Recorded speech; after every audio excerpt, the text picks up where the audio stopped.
Hey everyone, heading home finally. I just recorded my haircut. I'm gonna try to make this a short story. I went to a protest, the second annual anti-gentrification march, and I ran into Ricky. Um, hello. How are you? He cut hair. He's a volunteer, so he cut hair on 38th Street. So I ran into him at the protest, and so I was yelling at him, and it's like, I don't know. I said, you don't do haircuts no more, right? Because he retired. He told me he was gonna retire. I don't know, whatever the reason. So, oh no, that's the local. So he said he was gonna retire, and that was 3 years ago. I never let nobody touch my hair because these people can be really stupid at times. So I mean, miraculously, I ran into him at the protest. He was marching. I was taking video, and I yell at him, and it's like he say, "Oh, I'm back." He say, "I'm doing haircuts again. I'm doing haircuts again." And it's like that's how I learned. So I was waiting for the right moon.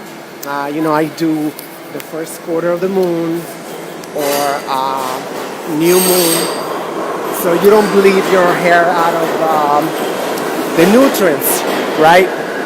You don't. So we are the opposite of. Well, I don't know what to say. We are the opposite of the plants, right? The plants you trim them in full moon, but for us human beings, we don't do surgeries and shit like that. I don't know what happened. It's a rotate your phone. So what do you think? What do you think? So So I love it because it was just way too long, and you know, with when you got like depression and anxiety, some days you take a, I told him some days I just have to take scissors and just cut off the nuts because there's too many nuts. It's too damn long. So I was so happy. We had a good conversation. And it's like he couldn't believe it that 3 years nobody touched my hair. It's like it's a gift. It's a gift. He was amazed. It's like, damn, your hair is getting thicker and fuller. Because he's a professional, but he retired. So if you wanted to buy his haircut, that would be like $150 haircut. That's how. Hello. That's how good he is. So, I do I always do layers. And once again, he suggested me to get bangs. So I told him, I see him like in 3 months, God willing. So I see him in 3 months, and I don't know, what do you think? You see me with bangs? I don't know, it's just like, I'm kind of like coming around, or coming around, that's what they say, right? I'm kind of like going around, right? So, but I'm just so amazed, how I ran into him at the march. Otherwise, I would have never found out because nobody tell you good news, right? Nobody telling. They have other volunteers, which I don't know. I mean, they're okay, but Ricky, really know how to round my face. You be the judge of that. I think I look, I feel like Miss Patti LaBelle. I got a new attitude. The temperatures dropped like a motherfucker. So I'm rushing home. I don't want to get sick.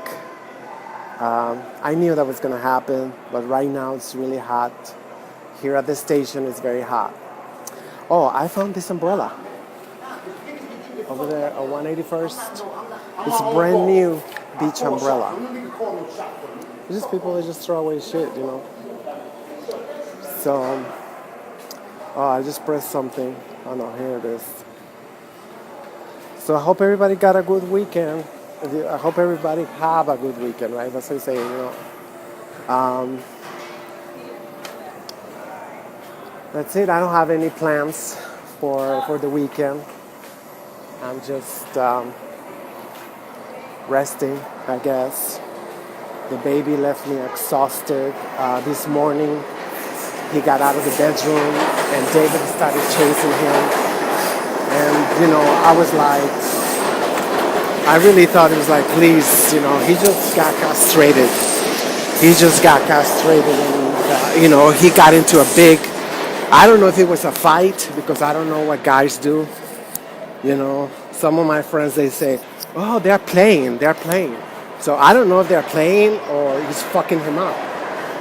But I left him in the bedroom, so I'm rushing to get him, you know, to be their company. You know, he didn't sleep at all last night. That's why I'm exhausted. He didn't let me sleep. He was playing soccer, you know. So my train is here. Blessings, everybody.